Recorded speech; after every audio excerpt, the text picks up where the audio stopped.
Morning to all. Last క్లాస్లో మనం 13th group properties గురించి మాట్లాడుతున్నాం.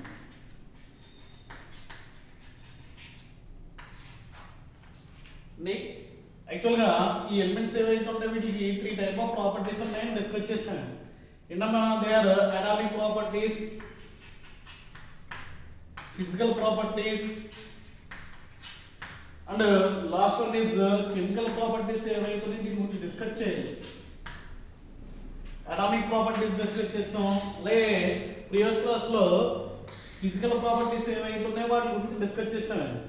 దెన్ నెక్స్ట్ వచ్చి కెమికల్ ప్రాపర్టీస్ గురించి మాట్లాడాలి. ఈ కెమికల్ ప్రాపర్టీస్ అనేటువంటివి ఎలా ఉన్నాయనేటువంటిది డిస్కస్ చేస్తున్నాం, ఎలా ఉంటాయో చూద్దాం.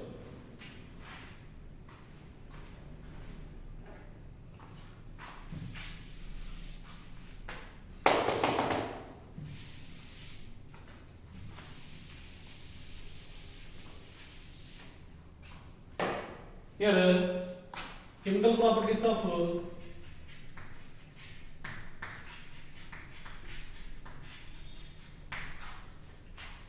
13 group element చూసినట్లయితే they are first one reactivity air, reactivity with air మాట్లాడుతున్నాం. then next వచ్చి reactivity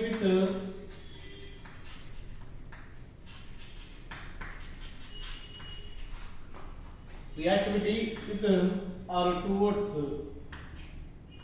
acids and bases.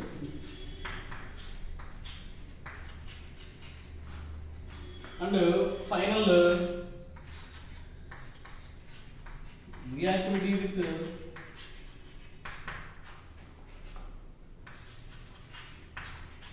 halogens.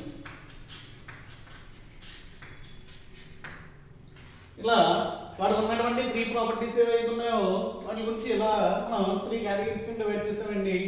దాంట్లో ఫస్ట్ వన్ ఏదైతే ఉందో దాని గురించి మాట్లాడతాం. ఏదో first one is reactivity with air or reactivity towards air గురించి మాట్లాడుకున్నట్లయితే ఇన్ దట్ 13 గ్రూప్ ఎలిమెంట్స్ ఏంటమ్మా, here it is boron, aluminium, gallium, indium and thallium. ఈ ఎలిమెంట్స్ వీటితో ఎలా రియాక్ట్ అవుతాయని చూసినట్లయితే in that crystalline state here first one is reactivity with air లో చూసినట్లయితే బోరాన్ గురించి మాట్లాడినట్లయితే boron is not reacted in that crystalline state with air. Crystalline state లో నాట్ రియాక్టెడ్ అయింది. It is not reacted with air only, which is in the amorphous form. Amorphous state లో మాత్రమే ఈ యొక్క బోరాన్ అనేటువంటిది air తో react అవుతుంది. ఏంటి క్రిస్టలిన్ అమార్ఫస్ అనేటువంటి విషయాలు చూసినట్లయితే క్రిస్టలిన్స్ మీన్స్ మనకి షుగర్ లాగా స్పటికల కింద ఉన్నట్లయితే వాడు ఏమంటాం క్రిస్టలిన్ స్టేట్ అని చెప్తాడు. Amorphous means it is a smooth powder అండి. మన టాల్కమ్ పౌడర్ ఏదైతే ఉందో అలాగా ఆ ఫేజ్ లో ఉన్నట్లయితే దాన్ని ఏమంటామంటే అమార్ఫస్ స్టేట్ అని చెప్తాను. ఇలా మెత్తని పౌడర్ లా మాత్రమే అది రియాక్ట్ అవుతుంది తప్ప ఎయిర్తో ఇలాగా క్రిస్టల్ పలుకులుగా అది రియాక్ట్ అవ్వదండి. ఇక్కడ మనకి ఈ బోరాన్ అనేటువంటిది ఎయిర్తో రియాక్ట్ అయినట్లయితే ఎయిర్ అంటే which is containing different type of elements అండి. దాంట్లో ఆక్సిజన్ తో రియాక్ట్ అయినట్లయితే విచ్ ఫార్మ్స్ ట్రయాక్సైడ్ ఫామ్ చేస్తుందండి. ట్రయాక్సైడ్స్ ఫామ్ చేస్తాయి. మొత్తం ఎంటర్ ఈ యొక్క 13 గ్రూప్ ఎలిమెంట్స్ ఏవైతే ఉన్నాయో they are form trioxides. They form trioxides form చేస్తాయి. ఆ ట్రయాక్సైడ్స్ కూడా ఎలా ఉన్నాయని దాన్ని చూసినట్లయితే here it is general formula for that trioxide is like that. It is E plus 3O2 gives rise to E2O3.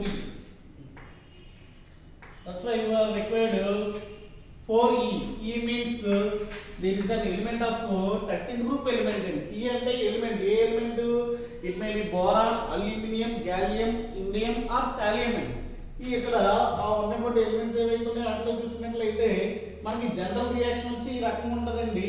ఏం ఫామ్ అవుతుందంటే ట్రయాక్సైడ్ ఫామ్ అవుతుంది.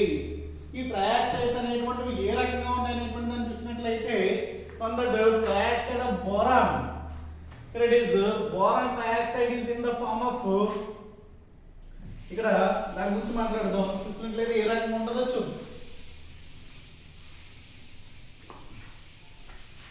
దీంతో నేను ఇది రియాక్టివిటీ టువర్డ్స్ ఎయిర్ చూసినట్లయితే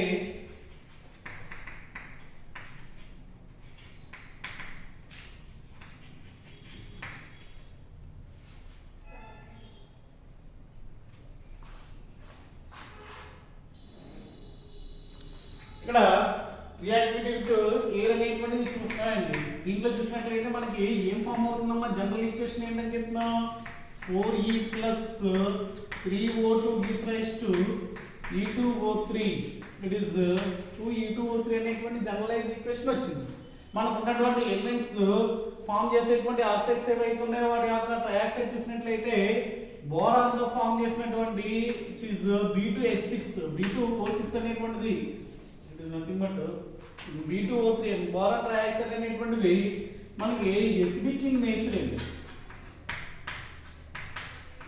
which is acidic in nature. Acidic in nature అంటే దీనికి ఏ character ఉందని చెప్తున్నారు? ఎసిడిక్ క్యారెక్టర్ ఉంది. ఎసిడిక్ క్యారెక్టర్ ఉంది కాబట్టి which is reacted with base. దేంతో రియాక్ట్ అవుతుందండి? బేస్ తో రియాక్ట్ అయ్యి it forms borates. Very very important అండి. ఏం ఫామ్ చేస్తుందంటేనమ్మా ఇది బోరేట్స్ ఫామ్ చేస్తుంది. ఓన్లీ ఈ ఎలిమెంట్ ఏదైతే ఉందో ఇది డిఫరెంట్ టైప్ ఆఫ్ క్యారెక్టర్స్ ఉంటుంది. అందువల్ల చాలా చాలా ఇంపార్టెంట్ బోరాన్. చూసినట్లయితే B2O3 ఫామ్ చేసినట్లయితే ఆ ఫామ్ అయినటువంటి ఆక్సైడ్ అనేటువంటి దానికి ఏ నేచర్ ఉంటుందండి? ఎసిడిక్ నేచర్ ఉంటుంది. ఆ ఎసిడిక్ నేచర్ ఉండడం వల్ల దీనికి ఏ క్యారెక్టర్ ఉంటుందంటే అది దేంతో రియాక్ట్ అవుతుంది అంటే బేస్ తో రియాక్ట్ అవుతుంది. బేస్ తో రియాక్ట్ అయ్యి బోరేట్స్ లాంటి మనకి కాంపౌండ్స్ ని ఫామ్ చేస్తుంది. ఆ రిమైనింగ్ ఎలిమెంట్స్ యొక్క ఆక్సైడ్ చూసినట్లయితే రిమైనింగ్ ఎలిమెంట్స్ ఏంటండి? అల్యూమినియం అండ్ గ్యాలియం చూసినట్లయితే they are in amphoteric in nature అండి. Amphoteric in nature. Amphoteric means the compounds which are having both acidic and basic nature. Acidic as well as basic nature ఉన్నట్లయితే ఆ యొక్క compounds మనం ఏమని చెప్తామంటే amphoteric in nature అని చెప్తామండి. అందువల్ల ఎప్పుడైతే ఈ కాంపౌండ్స్ amphoteric నేచర్ ఉందో they are react with acids and bases. ఇప్పుడు ఇది ఎలా ఉంది? దేంతో రియాక్ట్ అవుతాయి? మేము react with acids and bases అండి. react with acids and bases. Elements ఏంటమ్మా? అల్యూమినియం అండ్ గ్యాలియం ఉన్నటువంటి లక్షణం ఏంటని చెప్తున్నాం? ఆంఫోటెరిక్ ఇన్ నేచర్ అంటున్నాం. Amphoteric means the compounds are the elements which are having both the acidic nature and basic nature. Acidic nature ఉంటుంది, basic nature ఉంటుందండి. అందువల్ల acidic nature ఉండడం వల్ల బేస్ తో రియాక్ట్ అవుతుంది. బేసిక్ నేచర్ ఉండడం వల్ల ఏంటంటే యాసిడ్ తో రియాక్ట్ అవుతుంది. అందువల్ల ఇది రెండింటితో కూడా రియాక్ట్ అవుతాయండి. రిమైనింగ్ ఎలిమెంట్ చూసినట్లయితే రిమైనింగ్ ఎన్ని ఉన్నాయి? మనకి 2 ఎలిమెంట్స్ ఉన్నాయి. ఏంటవి? They are indium and thallium. These two are having basic nature. దీంతో ఫామ్ చేసినటువంటి ఆక్సైడ్స్ ఏ ఆక్సైడ్స్ అయ్యి? They are nothing but Al2O3 and Ga2O3. ఇవి దీంతో ఫామ్ చేసినటువంటి ఆక్సైడ్స్ ఏంటి? In2O3 and Pl2O3. ఇవి ఏవైతే ఉన్నాయో they are having basic character, basic nature ఉంటుంది. ఎప్పుడైతే బేసిక్ అవుతుందో they are reacted with acids. ఇది వాటి యొక్క ఎయిర్ తో రియాక్షన్ చూసినట్లయితే ఈ రకంగా ఉంటుందండి. ఎయిర్ తో చూసినట్లయితే మనకి ఈ రకంగా ఇది రియాక్ట్ అవుతుంది. ఎయిర్ అంటే దీంట్లో ఉన్నటువంటి ఏం తీసుకున్నామండి? ఆక్సిజన్ తో రియాక్షన్. అదే నైట్రోజన్ తో ఎలా రియాక్ట్ అవుతాయి అనేటువంటి చూసినట్లయితే డైరెక్ట్ గా ఎయిర్ లో దేంతో తీసుకున్నాం? ఇది ఆక్సిజన్. అదే నైట్రోజన్ తో తీసుకున్నట్లయితే simply E+ N2 gives rise to 2En form లో రియాక్ట్ అవుతుందండి. En మీన్స్ రెండు తీసుకుంటే సరిపోదు. అంటే ఈ ఎలిమెంట్స్ ఏవైతే ఉన్నాయో ఈ అంటే ఏంటమ్మా? ఇక్కడ దాని యొక్క ఎలిమెంట్స్ అండి. బోరాన్ మనకి ఏవైతే ఎలిమెంట్స్ ఉన్నాయో ఈ 5 ఎలిమెంట్స్ ని ఇదనేటువంటి లెటర్తో చూపిస్తున్నాను. దాని యొక్క నథింగ్ బట్ నైట్రైడ్స్ ఫామ్ అవుతాయి. దే ఆర్ నైట్రైడ్ ఏం ఫామ్ చేస్తాయండి? నైట్రైడ్స్ ఫామ్ చేస్తాయి. For that general equation which is reacted with nitrogen. Nitrogen తో రియాక్ట్ అయినట్లయితే they form this kind of form. They are called nitride. They are called nitrides form అవుతాయి. ఇది 8th reaction. Then reaction with ఇది first content అండి. ఇది complete అయిన తర్వాత second విషయం ఏదైతే ఉందో దాని గురించి మాట్లాడినట్లయితే reaction with acids and bases అండి.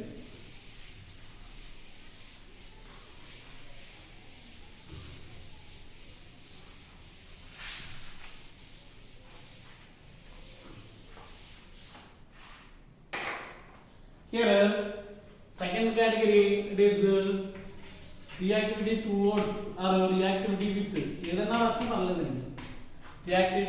reactivity with acids and bases. ఇక్కడ చూసినట్లయితే boron is not reacted with both acids and bases అండి.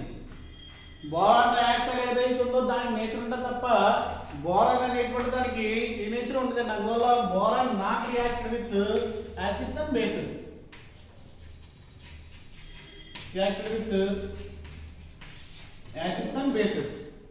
బోరాన్ తప్ప రిమైనింగ్ ఎలిమెంట్స్ ఏవైతే ఉన్నాయో అవి ఖచ్చితంగా మనకి యాసిడ్స్ అండ్ బేసెస్ తో రియాక్ట్ అవుతాయండి. దాంట్లో మెయిన్ గా మనకి బాగా ఇంపార్టెంట్ వచ్చి ఇక్కడ అల్యూమినియం చూసినట్లయితే అల్యూమినియం యాసిడ్స్ తో రియాక్ట్ అయినట్లయితే డైహైడ్రోజన్ ఫామ్ చేస్తుంది. అది ఎలా ఫామ్ చేస్తుంది అనేటువంటి దాన్ని చూసినట్లయితే ఫర్ సపోజ్ అల్యూమినియం ఉంది. అల్యూమినియం ఏదైతే ఉందో యాక్చువల్గా ఇది ఏ స్టేట్ లో ఎగ్జిస్ట్ అవుతుందంటే +3 లా ఎగ్జిస్ట్ అవుతుంది. ఆ +3 యాసిడ్ అంటే మనం HCl తీసుకుందాం. HCl తో ఇది రియాక్ట్ అయినట్లయితే మనకి ఏం ఫామ్ అవుతుంది అనేటువంటి దాన్ని చూసినట్లయితే there is a formation of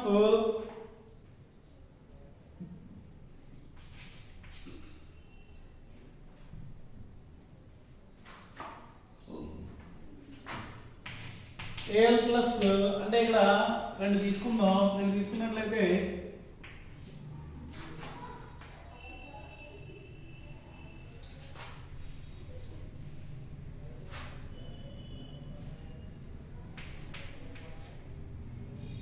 Cl- వస్తుంది. అంటే ఇంకా మనకి యాక్చువల్గా అల్యూమినియం అనేటువంటి దాంతో ట్రీట్ చేసినట్లయితే అల్యూమినియం అనేటువంటిది యాసిడ్ తో ట్రీట్ చేసినట్లయితే ఇట్ ప్రొవైడ్స్ డైహైడ్రోజన్. ఏం ప్రొవైడ్ చేస్తుంది అంటే డైహైడ్రోజన్ ప్రొవైడ్ చేస్తుంది. Dihydrogen is nothing but H2 provide చేస్తుంది. అది ఎలా వస్తుందో చూస్తున్నట్లయితే ఈ రకంగా ఉంటుందండి. అంటే it is nothing but 3H2 అనేటువంటిది ఫామ్ అవుతుంది. It is gas. డైహైడ్రోజన్ అంటే హైడ్రోజన్ గ్యాస్ ని మనం ప్రొవైడ్ చేస్తుంది. ఎప్పుడు aluminium is reacted with acid. Reacted with acid తో చూసినట్లయితే ఈ రకంగా ఉంటుంది. అమ్మా మనకి యాసిడ్స్ అండ్ బేసెస్ తో రియాక్షన్ చూసినట్లయితే ఏ రకంగా ఉంటుంది అనేటువంటిది మాట్లాడుతున్నాను. బోరాన్ అనేటువంటిది యాసిడ్ అండ్ బేసెస్ తో రియాక్ట్ అవ్వదు. అల్యూమినియం చూసినట్లయితే అల్యూమినియం అనేటువంటిది యాసిడ్ తో రియాక్ట్ అయ్యి మనకి డైహైడ్రోజన్ ఫామ్ చేస్తుంది. ఇలా ఫామ్ చేసినప్పుడు ఇది ఎప్పుడైతే ఇలా ఉందో ఇక్కడ యాక్చువల్ గా దీన్ని కలిపి రాసినట్లయితే మనకి ఏం ఫామ్ అవుతుందండి? నథింగ్ బట్ AlCl ఫామ్ అవుతుంది. 2 moles ఆఫ్ AlCl అనేటువంటిది ఫామ్ అవుతుంది. దాంతో పాటు మనకి ఏమొస్తుందంటే ఇక్కడ డైహైడ్రోజన్ గ్యాస్ అనేటువంటిది వస్తుంది. ఇది అల్యూమినియం అనేటువంటిది దానికి ఎసిడిక్ క్యారెక్టర్ ఉన్నటువంటి లక్షణం అండి. అదే బేస్ తో రియాక్ట్ అయినట్లయితే aluminium reacted with base, Al reacted with base తో చూసుకున్నట్లయితే రియాక్టెడ్ విత్ బేస్. బేస్ అంటే మనం ఏం తీసుకుంటాం అంటే NaOH. NaOH వాటర్ లో తీసుకున్నట్లయితే ఇక్కడ 2Al ప్లస్ 2NaOH తీసుకున్నాం. మనకి 6 moles ఆఫ్ వాటర్ అనేటువంటిది యాడ్ చేసుకున్నట్లయితే మనకి ఏ రకంగా ఫామ్ అవుతుంది అనేటువంటిది చూద్దాం. That is nothing but 2NaAlOH టెట్రాడైన్స్ ప్లస్ దాంతో పాటు బై ప్రోడక్ట్ గా నీకు 3H2 ఫామ్ అవుతుంది ఇక్కడ కూడా. అంటే మొత్తం మనకి ఇక్కడ చూసినట్లయితే ఎన్ని అవైలబుల్ ఉన్నాయి హైడ్రోజన్స్ అనేటువంటివి ఇక్కడ 12 ఇక్కడ 2 అవైలబుల్ ఉన్నాయి అంటే మొత్తం మనకి OH అనేటువంటివి ఎన్ని వస్తున్నాయి ఇక్కడ 2 ఇక్కడ ఏమో H2O కాబట్టి ఇక్కడ 6 వస్తున్నాయి 6 వచ్చినట్లయితే మనకి అది ఏ విధంగా కన్వర్ట్ అవుతుంది అనేటువంటి దాన్ని చూస్తున్నాం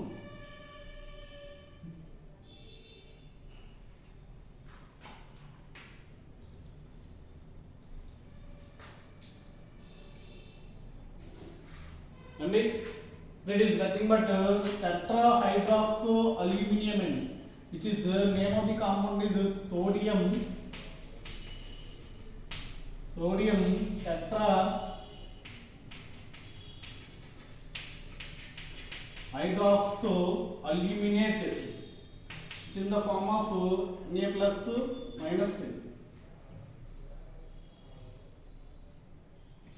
aluminate 3 అని చెప్తాను అమ్మా ఇక్కడ అల్యూమినియం రెండు క్యారెక్టర్లు ఉన్నాయని చెప్తున్నాం ఒకటి యాసిడ్ కింద రియాక్ట్ అయినట్లయితే యాసిడ్ తో రియాక్ట్ అయినట్లయితే డైహైడ్రోజన్ ఫామ్ చేస్తుంది అండ్ బేస్ తో రియాక్ట్ అయిన డైహైడ్రోజన్ ఫామ్ చేసి ఇక్కడ ఇది ఆక్వస్ మీడియం లో మనకి హైడ్రాక్సిలేట్ కాంపౌండ్ ఫామ్ చేస్తుంది అది ఏ రకంగా ఉంటదంటే మనకి ఈ రకంగా ఉంటదండి ఒకసారి బ్యాలెన్సింగ్ చూసినట్లయితే సరిపోతుందా లేదనేటువంటిది ఒకసారి టాలీ చేసుకోండి మొత్తం మనకి ఎన్ని హైడ్రోజన్స్ ఉండాలి 2 ఇంటూ అంటే 2 6 ఇంటూ 2 అంటే 12 మొత్తం 14 ఉండాలి 14 హైడ్రోజన్స్ వస్తున్నాయి లేదా చూడండి ఇదిగో 2 ఇంటూ 4 8 ఇంటూ 8 ప్లస్ 6 అంటే 14 సరిపోయి ఆక్సిజన్స్ వచ్చి ఎంత ఉండాలి అనేటువంటి చూసినట్లయితే 2 ఇక్కడ 6 8 ఇది OH లో 4 ఉన్నాయి కాబట్టి 4 రెళ్ళు 8 ఆ రకంగా మనకి బ్యాలెన్సింగ్ అనేటువంటి జరుగుతుందండి ఇది వచ్చి అల్యూమినియంతో సంబంధించి ఈ రకంగా ఉంటుంది నెక్స్ట్ థర్డ్ కేటగిరీ ఏదైతే ఉందో దాని గురించి మాట్లాడినట్లయితే it is nothing but reactivity with halides and third reaction అండి reactivity with halides reactivity with halides చూసినట్లయితే it is nothing but halogen చూసినట్లయితే హాలోజన్ ని x అనేటువంటి లెటర్ ఇండికేట్ చేస్తామండి it is simply E plus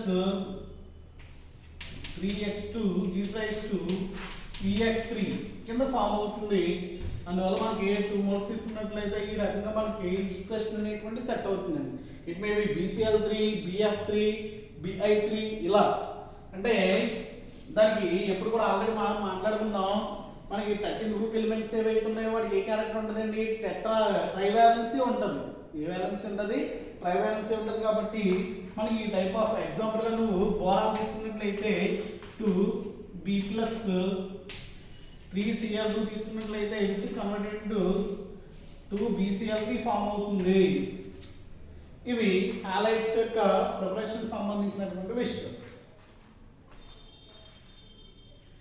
అండి ఈ రకంగా మనకి ఈ ఫామ్ అవడం జరుగుతుంది next anomalous behaviour of boron anomalous behavior of boron తీసుకున్నట్లయితే ఇక్కడ boron anomalous గా బిహేవ్ చేస్తుంది ఎందుకంటే anomalous మీన్స్ కొద్దిగా తేడాగా ప్రవర్తిస్తుందండి ఇందువల్ల లీస్ట్ సైజ్ అండి లీస్ట్ సైజ్ అటు high electronegativity then there is no d orbitals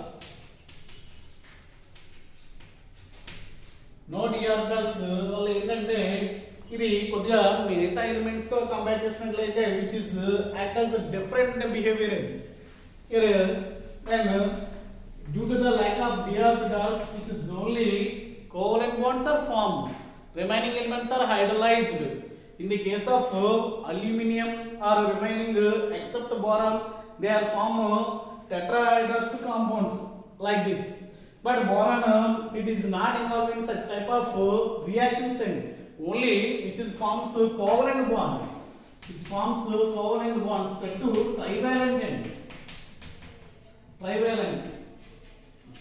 the maximum valency of boron is 4n due to that electron deficiency which act as strong Lewis acid already మనం చెప్పామండి strong Lewis acid కింద behave చేస్తుంది. ఆ BF3 అనేటువంటిది ఏదైతే ఉందో దీని reaction ఎలా చెప్పాము, NH3 తో రియాక్ట్ అయ్యి they form compound like this. BF3 NH3 అనేటువంటి కాంపౌండ్ ఫామ్ అవుతుంది. ఇది ఇలా మాక్సిమం దాని యొక్క వ్యాలెన్సీకి ఎంతకి వెళ్తుందంటే 4కి వెళ్తుంది తప్ప అందుకంటే ఎక్కువ వెళ్ళలేదు. ఇవేం ఫామ్ చేస్తాయని చెప్పాము మన క్లాస్లో. ఇక్కడ టెట్రాతో పాటు హెక్సా కూడా ఫామ్ చేసినట్టు ఛాన్స్ ఉంటుంది. బట్ ఆ టైప్ ఆఫ్ ఛాన్సెస్ ఏవైతే ఉన్నాయో ఇక్కడ మనకి బోరాన్ ఉండదండి.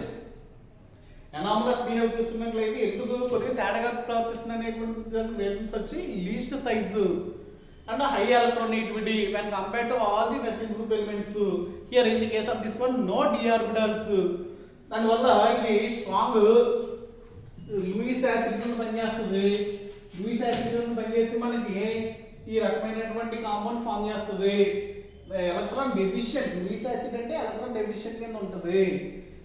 టెట్రా వ్యాలెన్సీ మాక్సిమం వ్యాలెన్స్ వచ్చి టెట్రా ఉంటుంది. అంతేగాని ఆక్టాల్లో ఇది కన్వర్ట్ అవుతుంది. ఎందువల్ల అంటే దాంట్లో d ఆర్బిటాల్స్ ఏవైతే ఉన్నాయో లేవు కాబట్టి. ఇది మాక్సిమం మీకు ఉన్నటువంటి చాప్టర్ ఏదైతే ఇది ఉందో ఇదండి. యాక్చువల్గా ఇంకా చాలా ఉండేది చాప్టర్. బోరాన్ కాంపౌండ్స్ ఉంటాయి. డైబోరేన్ అనేటువంటి కాంపౌండ్ ఉండేది మొత్తం తీసేసాను. అందువల్ల ఎక్కడితో మీకు ఈ యొక్క చాప్టర్ ఏదైతే ఉందో అది మొత్తం క్లోజ్ అయిపోయిందండి. అంటే మీకు మాక్సిమం ఏమి ఇచ్చినట్టంటే వాటి యొక్క ఫిజికల్ మొత్తం 3 ప్రాపర్టీస్ మాత్రమే ఇచ్చాడండి చాప్టర్లో. దీని నుంచి మీకు 4 మార్క్స్ క్వశ్చన్ అనేటువంటిది దట్ మీన్స్ 2 అనేటువంటి ఫామ్ చేయడానికి అవకాశం ఉంటుంది. అండి ఇక్కడితో ఈ చాప్టర్